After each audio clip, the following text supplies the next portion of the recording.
Radio Educación presenta Diabetes y yo. Sondeos, reportajes, tips, cápsulas de salud y mucho más. Propuestas para lograr una mejor calidad de vida. Diabetes y yo. La relación entre diabetes y el trastorno por déficit de atención e hiperactividad.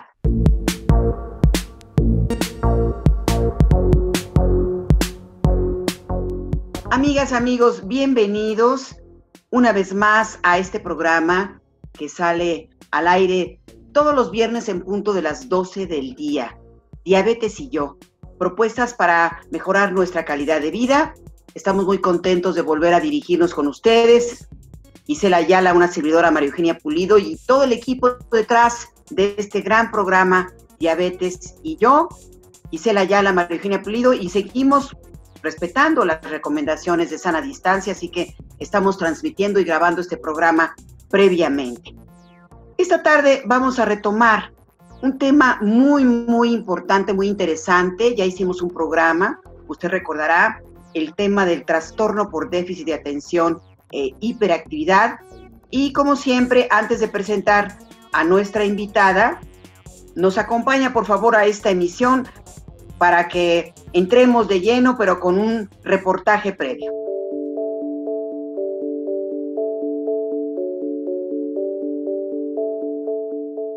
En México, 6 de cada 10 niños presentan trastorno por déficit de atención e hiperactividad. Es por ello que seguimos informando sobre este tema. El trastorno por déficit de atención e hiperactividad es un padecimiento neurobiológico, es decir, que involucra al cerebro, la médula espinal y al sistema nervioso. Se caracteriza principalmente por 3 síntomas: inatención, hiperactividad e impulsividad, afectando la calidad de vida de quien lo presenta. El trastorno por déficit de atención e hiperactividad, o TDAH, tiene una base genética y aunque tradicionalmente se diagnostica en la infancia, está presente a lo largo de la vida. El TDAH no desaparece a medida que las personas crecen. La hiperactividad y la impulsividad suelen disminuir en la adolescencia o un poco más adelante, pero la dificultad para concentrarse suele continuar. Cada vez hay más diagnósticos en la edad adulta, pero sin importar la edad a la que se identifica, existen tratamientos que pueden hacer que los síntomas sean más controlables. Además, existen apoyos que pueden facilitar las cosas en la escuela, en el trabajo y en la familia. En resumen, el trastorno por déficit de atención e hiperactividad es una condición biológica que puede afectar la concentración, la organización y el autocontrol. Vale la pena señalar que el TDAH no es un problema de flojera o de falta de voluntad. Recuerde que en esta, como en la mayoría de las condiciones crónicas, cualquier paciente puede salir adelante con el tratamiento y apoyo adecuados. En nuestro país, contamos con una asociación civil dedicada al tema. Se llama Proyecto DAH. Usted puede encontrar más información en la página cerebrofeliz.org y en el siguiente número de WhatsApp 55 14 42 33 43. Quédese con nosotros para saber más sobre trastorno por déficit de atención.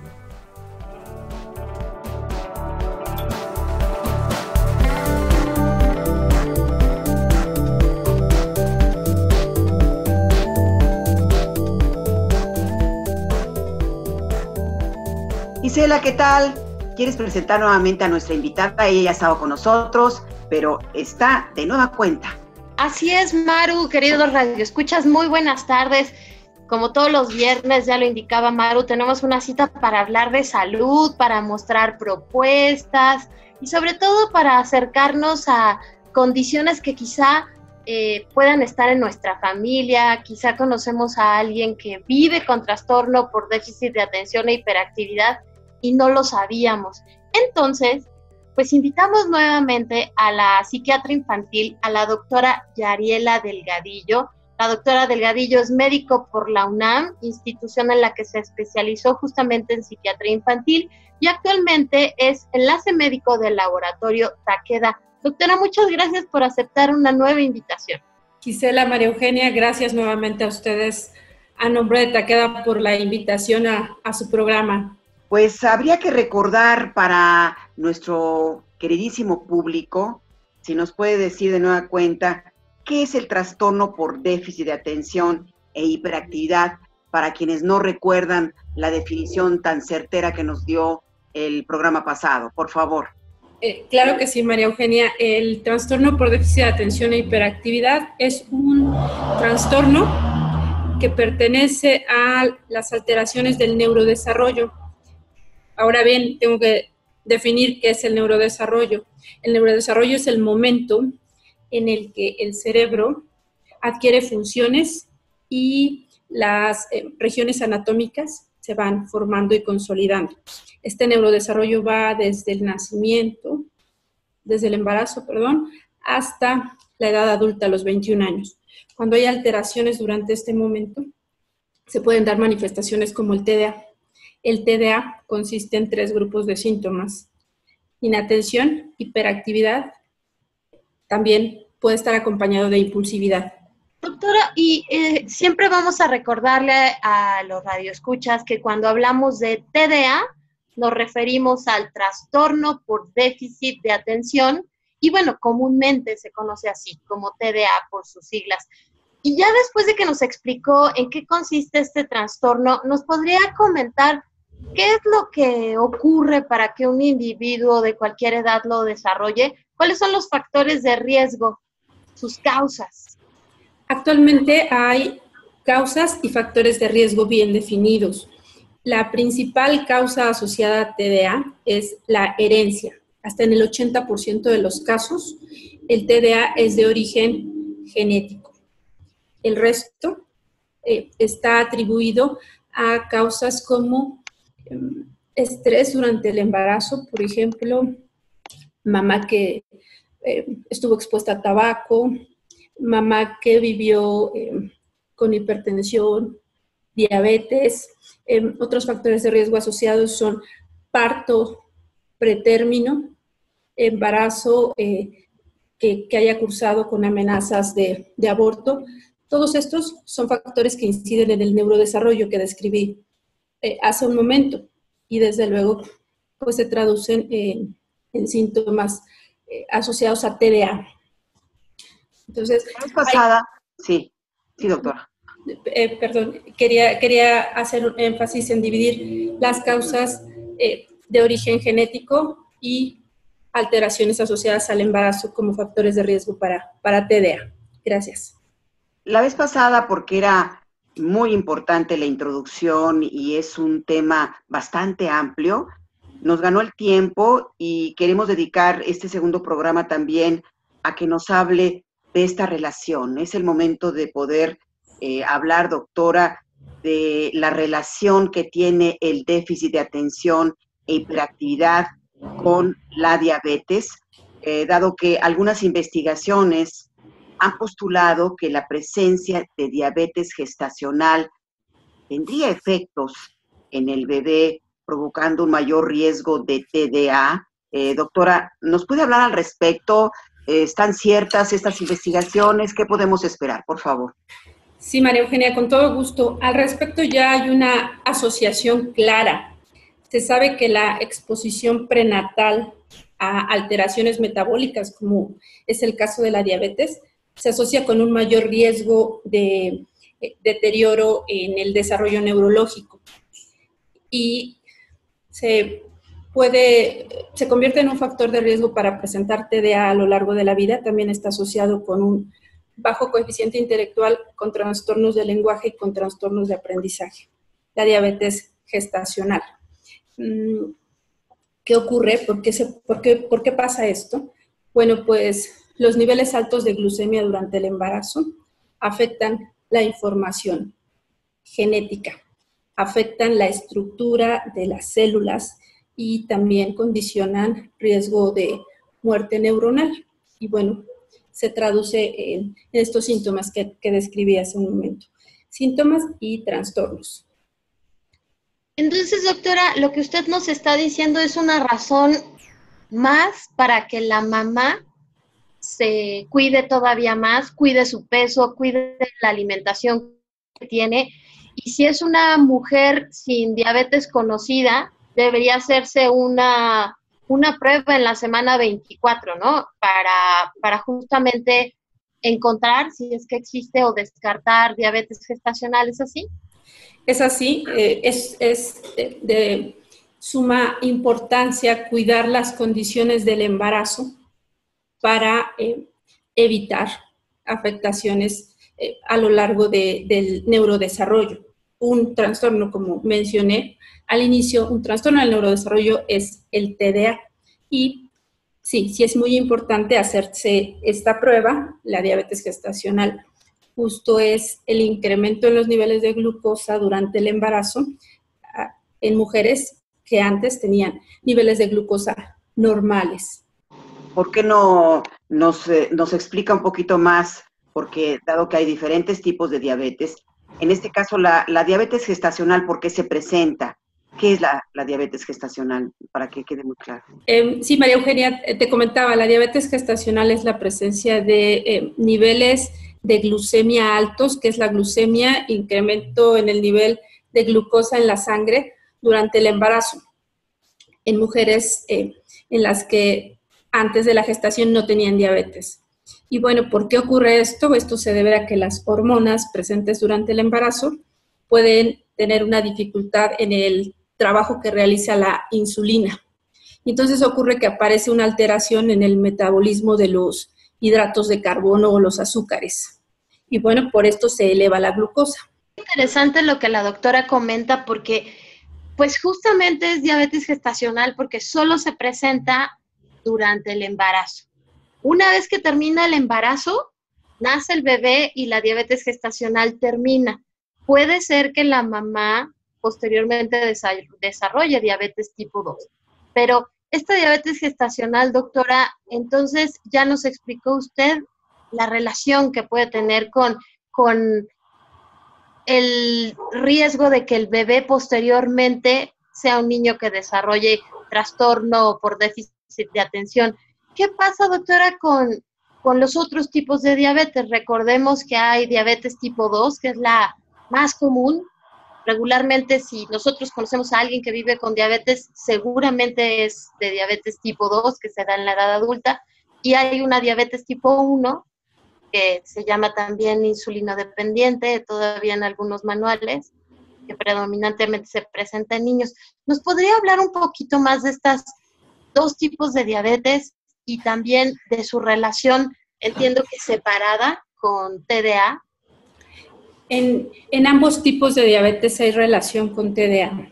En cuanto a la diabetes tipo 1, que como tú comentabas, es una diabetes en el que el sistema inmunológico ataca a las células del páncreas y esto afecta la producción de insulina, y que es más frecuente en niños y en adolescentes.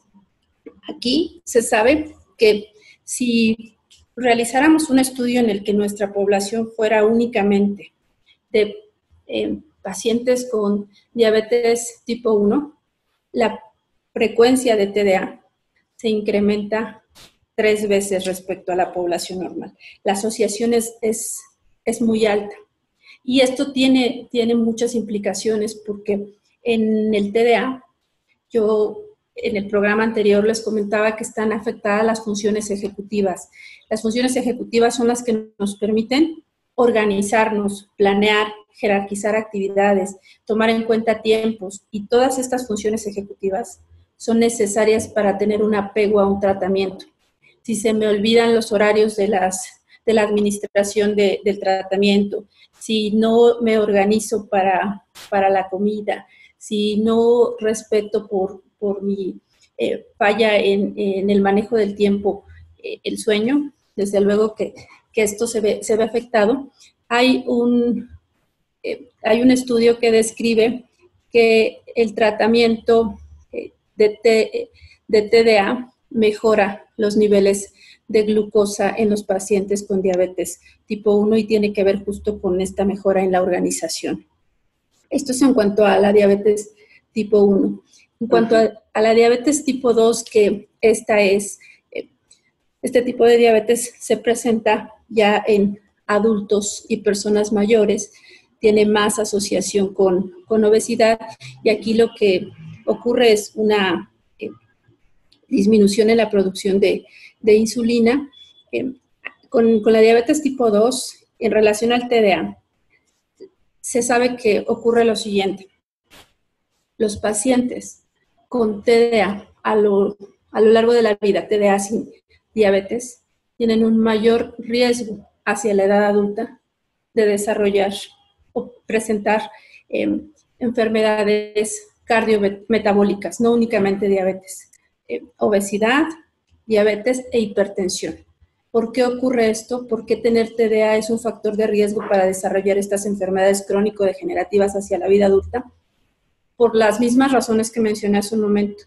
La falta de manejo en el tiempo, los estilos de vida no saludables más asociados al TDA, como son sueño alterado, acortan con mucha frecuencia. Quien tiene TDA duerme menos tiempo porque no le alcanza el día por la desorganización que maneja, el estrés que suele manejar por todas las veces que se equivoca por la distracción y tiene que estar corrigiendo. Quien tiene TDA se sobreagenda, tiene siempre 10 cosas para hacer al mismo tiempo y no acaba. Vive en una desorganización que lo rebasa y le genera estrés. Y el estrés es factor de riesgo para desarrollar enfermedades crónico-degenerativas. Entonces, esta es la asociación. La asociación con la diabetes tipo 2 es a la inversa. El TDA es un factor de riesgo para desarrollar diabetes tipo 2. Y doctora, como es este riesgo cada vez mayor, lamentablemente, de que las personas pues lleguen a verse afectadas de la diabetes tipo 2, quiere decir que entonces aumentan los casos de esta relación con el TDA, ¿no? Sí, justo, María Eugenia, siempre lo comento, el TDA puede ser visto de manera sencilla o puede ser observado desde el ángulo más complejo. El TDA es un trastorno que impacta la calidad de vida, e impacta la calidad de vida a este grado, ¿no? Si ya me cuesta trabajo organizar mi tratamiento, que es una sola pastilla o dos, con el tratamiento para TDA, ahora, si desarrollo otra enfermedad crónico-degenerativa en la que el manejo se va a complicar, la bola de nieve se va haciendo cada vez más grande para el paciente. Entonces es un trastorno que afecta seriamente la calidad de vida del paciente, y por eso es tan importante detectarlo desde temprana edad. Ahora, doctora, será importante también comentar que, como usted ya había dicho, la diabetes tipo 1 se presenta predominantemente en niños y en adolescentes, y la diabetes tipo 2 se presenta mayormente en adultos. En adultos con determinado estilo de vida, ¿no? La diabetes tipo 2 sí está relacionada con tener papás, tíos, abuelos, con predominantemente desarrollar sobrepeso u obesidad, tener hipertensión, todo esto que hemos escuchado ahora con la pandemia. Entonces, sería importante, doctora, también mencionar que la liga entre estos estilos de vida y TDA siempre se va a ver de esa manera. Siempre hay una liga en la que tú revises que determinadas acciones de estilo de saltarte los horarios, llenarte de actividades, etcétera, están relacionadas con un TDA que quizá no está diagnosticado. Sí, justo la importancia de detectar es poder ofrecer un tratamiento que modifique estos estilos de vida. Entonces, si desde luego, hay que considerar hacia la edad adulta porque el cuadro de TDA que vemos o lo que imaginamos cuando escuchamos TDA generalmente es la asociación con niños hombres inquietos. Este es el estereotipo típico que tenemos de los TDAs. Hombres, niños e inquietos. Esa es la primera asociación. Y esto es eso, es un estereotipo. En realidad, el TDA es tan variable y en los adultos ya no son inquietos. Los adultos se caracterizan más por la desorganización, por sobreagendarse, por dificultad en el estado de ánimo. Entonces, sí, estos estilos de vida que acabas de mencionar, Gisela, pueden ser un dato de sospecha para descartar TDA. Y tratarlo cambia completamente la vida. Y yo quisiera un poco regresarme, doctora Gisela, si me lo permiten, a lo que hablamos de este trastorno. Si un niño ya vive con diabetes tipo 1, voy otra vez a la diabetes tipo 1, leí en la información que nos han proporcionado que pues los niños, y esos han sido investigaciones, que los hallazgos que han hecho los investigadores es que con niños que viven con diabetes tipo 1, el cerebro no está siendo tan eficiente como podría ser, y entonces hay una complicación mayor con este trastorno. Sí, con el TDA. Lo que se sabe es que, como he mencionado, los niveles altos de glucosa o hiperglucemias modifican la cognición. ¿Qué es la cognición? Todo lo que organiza nuestras funciones mentales, la atención, la memoria, la comprensión, la velocidad en la que pensamos. Y todas estas funciones también están afectadas en el TDA. Entonces, esta es la relación en la diabetes tipo 1 con el TDA. ¿Cómo es que se traduce? Que hay mayor incidencia en la población de chicos que tienen diabetes tipo 1, hay mayor frecuencia de TDA.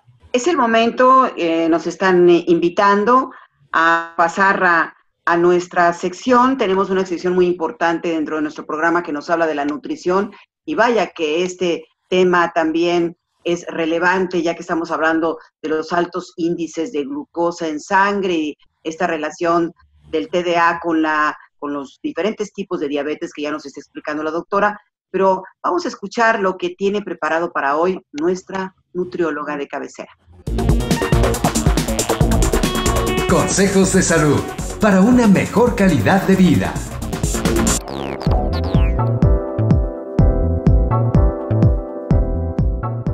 Hola, ¿cómo estás? Mi nombre es Mónica Hurtado, la nutrióloga de Quiero Saber Salud. Y hoy en Diabetes y Yo quiero platicarte sobre la importancia de dormir adecuadamente.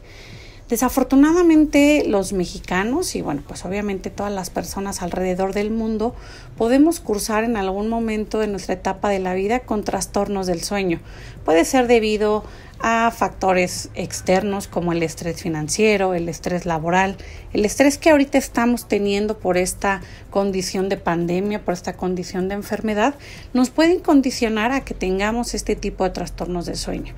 Y pueden ser desde que no tienes sueño, no te puedes dormir, tienes insomnio, a medianoche te despiertas y te cuesta trabajo, o bien tenemos también este trastorno de querer dormir mucho tiempo.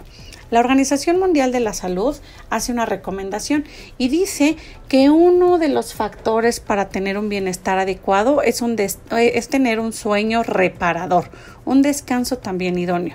La recomendación es que dormamos entre 6 y 8 horas al día. Hay personas, lamentablemente, en México que duermen menos de 4 horas. En promedio, los mexicanos estamos durmiendo entre 5 a 5 horas y media. Y esto nos puede estar afectando. Por eso es tan importante que consideremos diversos factores cuando tenemos una condición de enfermedad, llámese obesidad, diabetes o hipertensión. Se calcula que aproximadamente entre el 38 y 45% de los pacientes con diabetes tipo 2 sufren trastornos del sueño.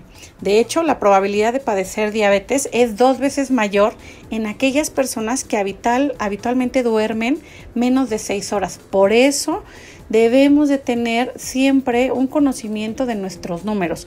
Cuánto peso, cómo me alimento e incluso cuántas horas estoy durmiendo, porque recuerden que todos estos factores pueden influir para desarrollar alguna de estas enfermedades. Es decir, que si padeces diabetes, predispone a padecer también trastornos del sueño, pero a su vez, dormir poco también te va a predisponer a padecer diabetes. Regresamos a ¿qué fue primero? ¿El huevo o la gallina? Es un conjunto de todos estos factores. En personas jóvenes y previamente sanas, la restricción del sueño a 4 horas por día a lo largo de 6 días es de por sí suficiente para reducir la curva de tolerancia a la glucosa y producir un estado hiperglucémico, es decir, que no suba la glucosa. Por eso, jóvenes, papás, abuelitos que tengan a su lado a algunos jóvenes adolescentes, es importante pues que platiquemos con ellos sobre la importancia de tener un descanso adecuado, porque hoy en día pues entre el estudio, entre las series de televisión, entre los videojuegos, los jóvenes están durmiendo muy poco. Y también importante, es mejor dormir antes de las 12 de la noche que después de las 12 de la noche y recuperarlo y despertarte hasta las 11 de la mañana. Ojo, con los pacientes de cualquier tipo de condición, lo más recomendable es que tengamos también, obviamente, un plan de descanso. Y esto siempre se les recomienda en la consulta. Tratemos de dormir antes de las 12. Hay algunos pacientes que de pronto, pues por trabajo, ya les digo, por la lectura, ¿no? Duermen 2 de la mañana y sus niveles de glucosa no los logramos regularizar hasta que hacemos cambio también en este plan de descanso. ¿Pero por qué ocurre esto? Bueno, hay diversos factores, ¿no? Al interior hay como algunos procesos que se llevan. Voy a tratar de explicarlo de manera sencilla. Al dormir poco se elevan los niveles de cortisol y de la hormona del crecimiento. Y de hecho, ambas hormonas antagonizan los efectos de la insulina, es decir, como que lo bloquean, ¿no? Si la insulina se encarga de disminuir la glucosa de sangre o hacer más sensible para que entre la glucosa a tu célula, bueno, pues estas dos hormonas, cortisol y la hormona del crecimiento, la bloquean. Además, las personas que duermen poco tienen niveles más elevados de algunas otras sustancias que seguramente han escuchado ustedes por ahí, las interleuquinas o la proteína C reactiva, sustancias que aumentan la resistencia a la insulina. Entonces, ojo, al no dormir adecuadamente voy a tener un incremento de estas sustancias y de estas hormonas que van a disminuir la sensibilidad que va a tener la insulina hacia la glucosa para poder entrar a nuestras células. Entonces, la falta de sueño aumenta la propensión a padecer diabetes. Esto es lo más importante. Asimismo, para las personas que ya padecen diabetes, dormir poco puede empeorar el pronóstico de la enfermedad. Entonces, a fin de conclusión de esta cápsula, hay que tratar de tener un plan de descanso reparador, teniendo o no teniendo una condición. Pero si tengo yo factores de riesgo, pues obviamente debo de tener este sueño reparador ya anotado en mis actividades. Yo me despido, soy Mónica Hurtado, la nutrióloga de Quiero Saber Salud, y seguramente que nos escuchamos en otra cápsula.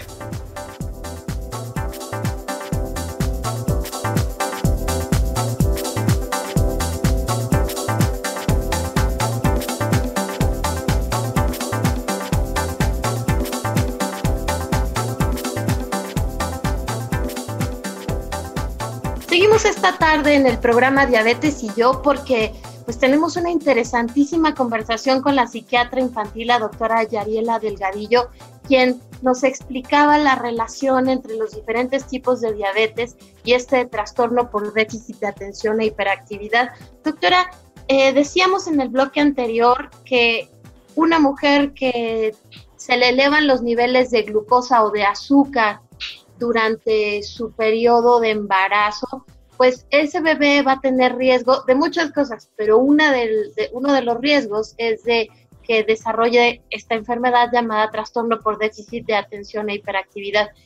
es importante, doctora, si nos ayuda a ofrecer recomendaciones que puedan ser como de mucha utilidad, más allá de mantén el peso saludable. ¿Cómo podemos llevar esto de verdad a la vida de una mujer que ahorita está embarazada, nos está escuchando, dice, quiero mejorar la salud tanto de mi bebé como la mía? Sí, Gisela, claro, con gusto. Mira, la diabetes gestacional, como ya habíamos mencionado, es un factor de riesgo para desarrollar diabetes mellitus o diabetes tipo 2. Diabetes mellitus o tipo 2, ambas son correctas. Y bueno, respecto a las recomendaciones, yo quiero regresar al término de neurodesarrollo. El neurodesarrollo se da desde la concepción hasta los 21 años. El embarazo es un periodo crítico del neurodesarrollo. Es un periodo en el que se está formando el cerebro. Entonces, las condiciones en las que se da este embarazo son muy, muy importantes. Hace mucha diferencia si es planeado, porque esto da pauta que haya más cuidados. Hace mucha diferencia el momento de la vida en el que se da el embarazo. Desde luego, se vuelve de alto riesgo si es hacia la adolescencia o si es hacia la edad adulta. Todos estos son factores que afectan el neurodesarrollo. Recomendaciones. La medición es rutinaria a lo largo del embarazo de la glucemia, de los niveles de glucosa en sangre. La forma en la que estamos comiendo, el estrés al que estamos siendo sometidos. Sabemos que el estrés impacta en los niveles de cortisol y a su vez el cortisol impacta en el incremento de los niveles de glucosa. ¿Qué es el cortisol? Es una hormona que producimos cuando estamos muy estresados y esta favorece que los niveles de glucosa también se vean modificados. Entonces, el vivir un embarazo tranquilo, un embarazo con la menor cantidad de estrés, sé que actualmente estamos viviendo un nivel de estrés que nos rebasa, pero es importante cuidarlo porque va a impacta en el neurodesarrollo. Entonces, bueno, estas son el sueño. El no dormir bien también modifica los niveles de glucosa en sangre. Es muy, muy importante que las embarazadas duerman la cantidad correcta, mínimo 8 horas de sueño reparador y continuo. Sí, doctora, y ya que está hablando de recomendaciones, pues ya se había mencionado también el estilo de vida para las personas que han sido diagnosticadas con el trastorno por déficit de atención e hiperactividad. ¿Qué quiere decir? Y ya de alguna manera lo respetó, lo mencionó, que hay que tener en cuenta que la obesidad cada vez está relacionada con muchas enfermedades, no solamente con la diabetes. Entonces, en este caso, todo lo que quiera hacer de horario de alimentación, de ejercicio, de tener como un calendario de actividades que nos permitan estar sanos y que lo podemos hacer para que no piense la gente que entonces ya es un estigma que nos va a hacer ponernos muy mal, morirnos, porque la gente inmediatamente empieza a pensar que ya le va a afectar casi para enfermarse y no poder mejorar. Y el cuidado, la atención, la alimentación, el ejercicio, todos son factores importantes para ambas enfermedades, ¿no, doctora? Sí, María Eugenia, el TDA y la diabetes comparten muchas semejanzas. Y los estilos de vida, el impactar en los estilos de vida es una de ellas. Recomendaciones para ambas, el tiempo de sueño. Recomendaciones en ambos casos, actividad física. Recomendaciones en ambos casos, cuidar la alimentación. Respecto a la obesidad, te quiero comentar que hay una alta asociación entre TDA y obesidad. Resulta que hasta el 30% de la población de pacientes con TDA, la tercera parte, tiene obesidad. Esto cambió hace algunos años, era lo contrario. El tratamiento para TDA puede disminuir el apetito. Y entonces antes la asociación era a la inversa. Actualmente los estilos de vida han hecho que haya alta asociación con obesidad y TDA. por varias razones. Una de ellas, la impulsividad propia del TDA hace que quien tiene TDA ande todo el tiempo en búsqueda de comida y picando y picando y picando, y resulta que la comida libera mucha dopamina y la dopamina es la hormona que nos recompensa. Y entonces el TDA, quien tiene TDA, todo el tiempo anda en búsqueda de la recompensa y la comida pues, es muy recompensante. Entonces esta es la asociación entre obesidad y TDA. Doctora, esto que menciona es muy interesante y entonces, usted nos dice que las personas que viven con TDA, que es trastorno por déficit de atención, están buscando continuamente la recompensa. ¿Qué quiere decir esto? Quiere decir que buscan aquellos estímulos que sean gratificantes. La comida es uno de ellos. Otro buen ejemplo de que puede ser recompensante y es muy ilustrativo porque muchos papás de chicos con TDA dicen, ¿cómo es que tiene TDA si para los videojuegos puede permanecer horas? Es que ese es un estímulo altamente recompensante. El celular también puede ser altamente recompensante. ¿Cómo recompensa? Pues si estoy jugando, inmediatamente tengo respuesta, inmediatamente me contestan, inmediatamente me relaciono y esto es altamente recompensante. Entonces, quien tiene TDA, en donde está su atención, ahí está su motivación. La comida es altamente recompensante, es una de las recompensas o de los placeres de los que disfrutamos. Pero justo esta liberación de dopamina a través de la comida hace que pues incluso se parezca una especie de adicción. Sabemos que hay quien tiene esta tendencia a estar comiendo carbohidratos porque son altamente recompensantes para el cerebro. Entonces esto ocurre con actividades como te mencionaba, los videojuegos. Los videojuegos también hacen que se produzca mucha dopamina. Y justo la dopamina está afectada en el TDA, está disminuida en cantidad, es la que hace que nos distraigamos tanto. Un buen ejemplo de alta producción de dopamina es el enamoramiento. Cuando alguien está enamorado hay alta producción de dopamina y estamos ahí al pendiente del objeto de amor, siempre lo comento así. Entonces, bueno, para fines ilustrativos quise dar este ejemplo. Y llegó el momento de hablar de los tratamientos, porque en el primer programa que hicimos sobre trastorno por déficit de atención hablábamos de que pues los papás se asustan cuando el psiquiatra indica algunos medicamentos, las familias nos asustamos si es una persona adulta que está recibiendo tratamiento para TDA. ¿Qué pasa, doctora? ¿Qué tratamientos hay? Hablemos de su seguridad y después, ¿qué le parece que hablamos de la mezcla entre alcohol, drogas y estos tratamientos? Claro que sí. El tratamiento para el TDA es un tratamiento que se llama tratamiento multimodal. ¿En qué consiste?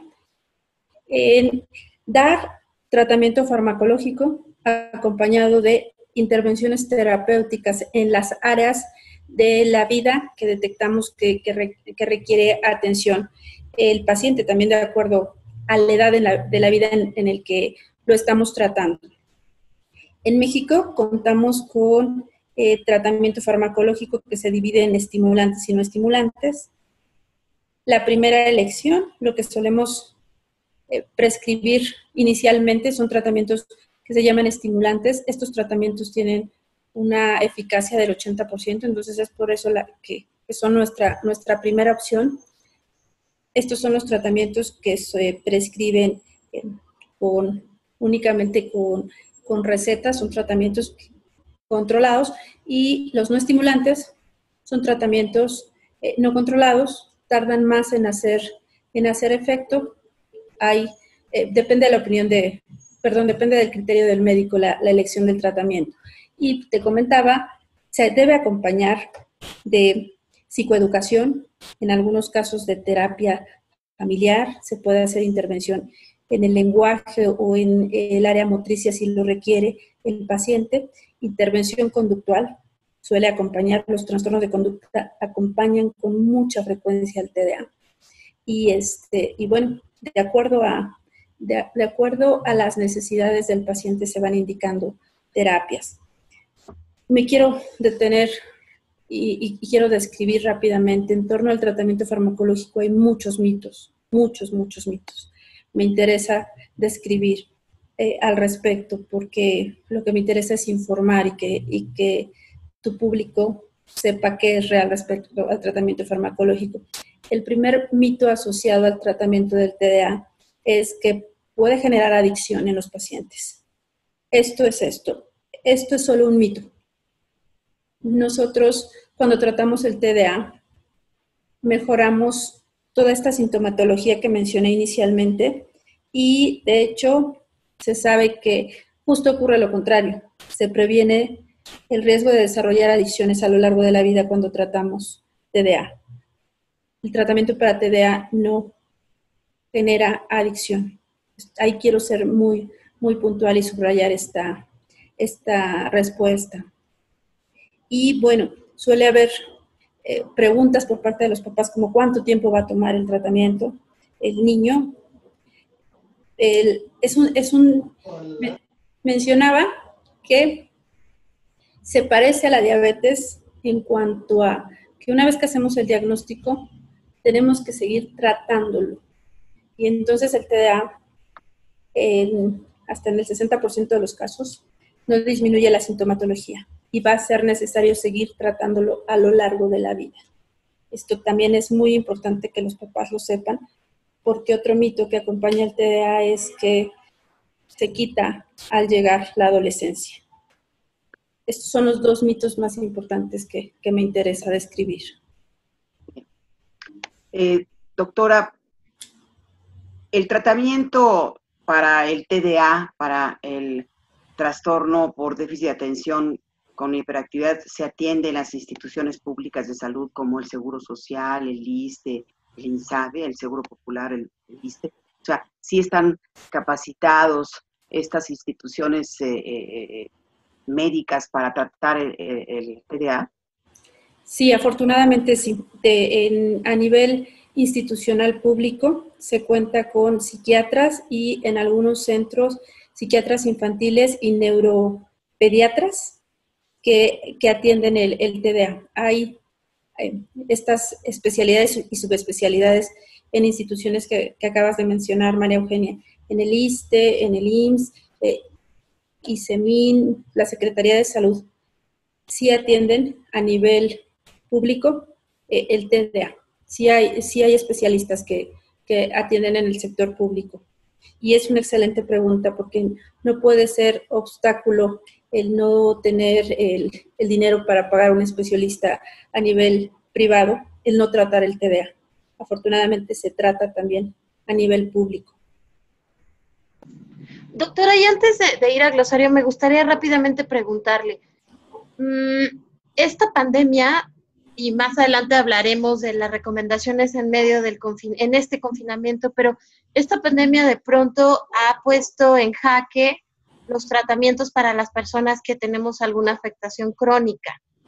Entonces, sí es importante la recomendación en torno a no parar los tratamientos para TDA, para trastorno por déficit de atención. Sí es importante darles continuidad, incluso en medio de la contingencia, ¿no?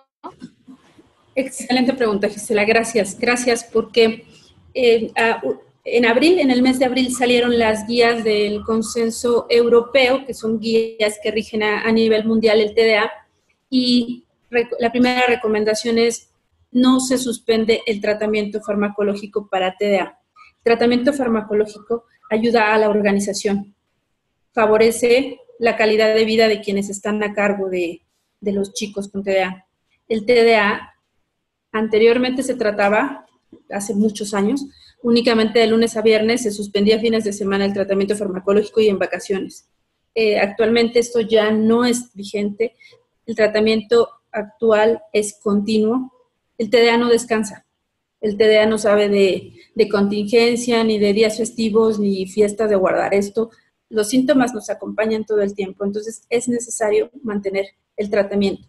Y ahorita más, porque las clases en línea, el regreso a clase, el incremento del estrés en los papás condicionan mayor desorganización y mayor manifestación de la sintomatología en los chicos. Entonces, por favor, mantengan el tratamiento. Esto es muy, muy importante. Muy bien, Yariela, pues vamos, ¿qué les parece a nuestra siguiente sección, que es un glosario donde nos explican paso por paso pues los nombres de los trastornos, de sustancias, de muchas cosas que no entendemos los de a pie. Vamos con este glosario. Glosario, para conocer los términos médicos.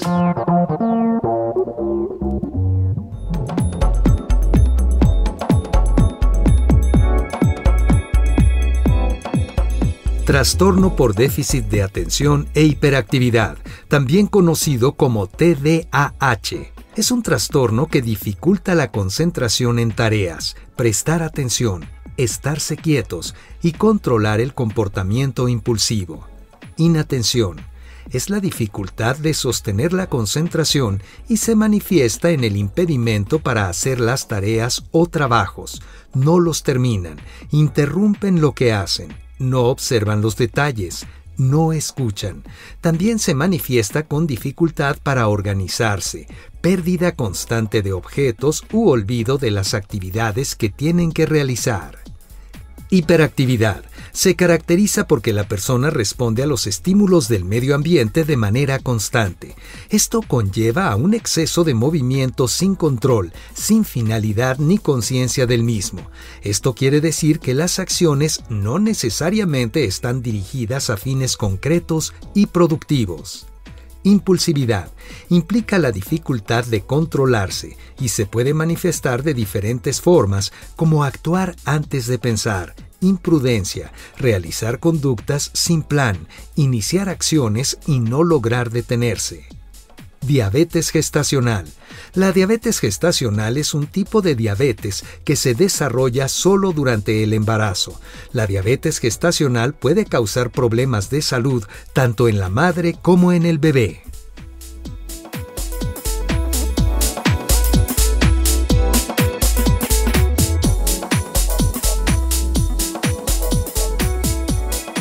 Seguimos con nuestra conversación en este programa ya número 2, hablando del TDA y teniendo esta charla tan interesante con nuestra invitada en esta ocasión, la psiquiatra infantil, la doctora Yariela Delgadillo.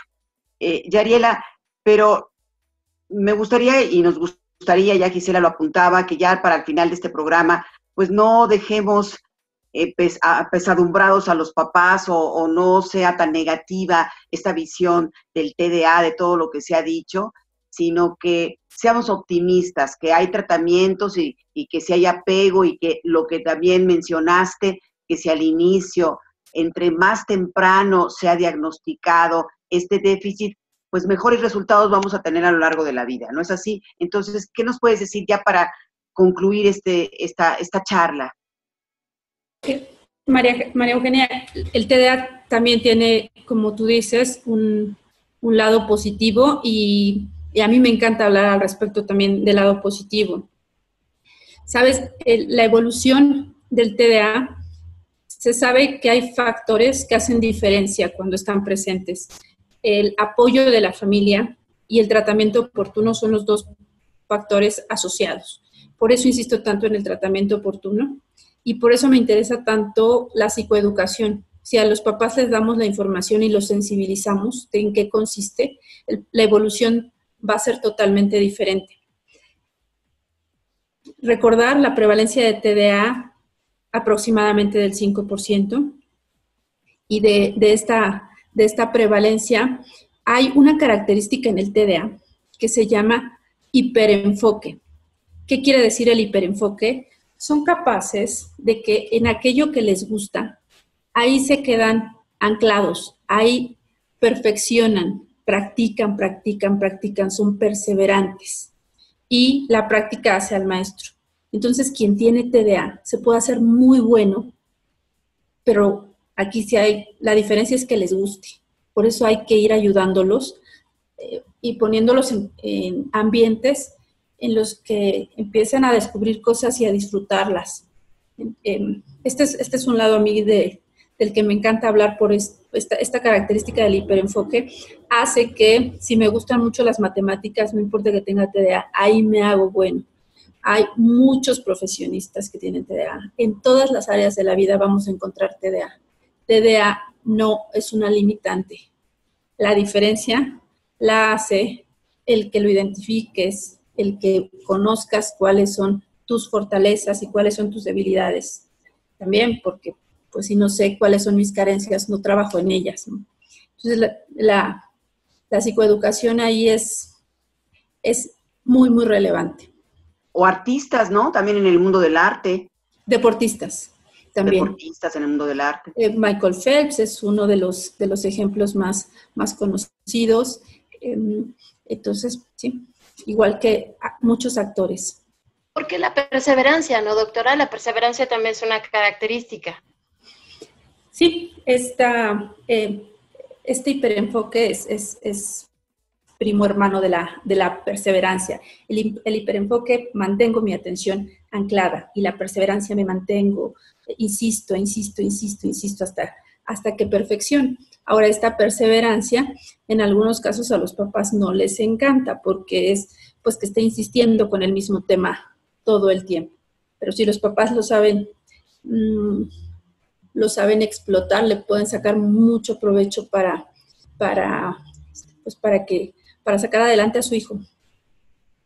Yariela, ¿dónde te podemos encontrar? ¿Cómo te puede buscar el público? Danos tus datos, por favor, de nueva cuenta. Sí, claro que sí, con mucho gusto. Mi teléfono es 55 37 56 94 61. Otra vez. 55 37 56 94 61. Y pues en la página de Takeda México. Y doctora, pues conclusiones, porque estamos en una época de confinamiento y es importante que las familias podamos ser muy constructivos a la hora de manejar a alguno de nuestros integrantes que vive con trastorno por déficit de atención. ¿Cuáles serían tus recomendaciones rápidamente? Sí, rápidamente. Vienen retos para el TDA. El TDA va a estar viviendo en condiciones en las que no sabemos cómo va a responder o qué tanta dificultad va a tener para adaptarse. A los papás siempre les insisto, paciencia. Para tener paciencia, mi estado de ánimo debe de estar en buenas condiciones. No soy paciente si estoy deprimido, no soy paciente si estoy ansioso. Entonces, antes de buscar datos en los chicos, asegurarse que mi estado de ánimo está bien, porque pues también los papás están enfrentándose a muchos retos. El tratamiento, manténganlo. Si hay sospecha de que su chico puede ser TDA, por favor, entre más pronto se recurra a confirmar o descartar el diagnóstico. Prefiero que exageren en sospechar y que se descarte a que se deje de tratar a alguien que se puede... Lo que mencionaste, ¿no? Perdón, lo que mencionaste, de que no nos vamos de vacaciones. Aquí no hay, los tratamientos tienen que seguir, y ahora que ya van a empezar las clases por internet también, pues sobre todo para que no haya estrés ni en los papás ni en los niños, es muy importante que el tratamiento se siga como se recomienda. ¿No es así, doctora? Sí, María Eugenia. Importantísimo mantener el tratamiento. El regreso a clases nos va a subir las demandas de atención. Entonces, por favor, si se requiere o si hay sospecha, no lo dejen pasar. Es tiempo muy valioso. También podemos encontrar a Takeda, a los laboratorios, ¿verdad? En internet, y también los datos que más o menos nos has dado. La doctora Yariela Delgadillo, psiquiatra infantil, es médico por la UNAM, institución en la que se especializó también en psiquiatría infantil, y actualmente enlace médico del laboratorio Takeda. Muchas gracias de nueva cuenta, doctora Yariela Delgadillo. Gracias, María Eugenia. Gracias, Gisela, por la invitación. Muchas gracias. Muy contenta de estar nuevamente con ustedes. Y gracias a nuestro queridísimo auditorio. Vamos a tener siempre temas muy importantes, muy interesantes a lo largo de la semana. Así que, Gisela, pues nos vamos. Recordar, Maru, que en el espacio que tenemos en Facebook, Diabetes y Yo, ahí ponemos información sobre el tema que tratamos esta tarde, sobre una asociación civil que se dedica a atender trastorno por déficit de atención. Entonces, si quieres saber más, búsquenos en Facebook, ahí podrá encontrar ligas e información interesante para complementar la información entregada esta tarde. Y gracias por su atención a este programa en el que participamos Óscar Guerra, Brisa Sánchez, Ignacio Casas, Mario Ledesma, Gisela Ayala y su servidora María Eugenia Pulido. Radio Educación presentó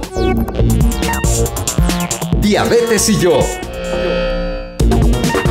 Sondeos, reportajes, tips, cápsulas de salud y mucho más. Propuestas para lograr una mejor calidad de vida. Diabetes y yo.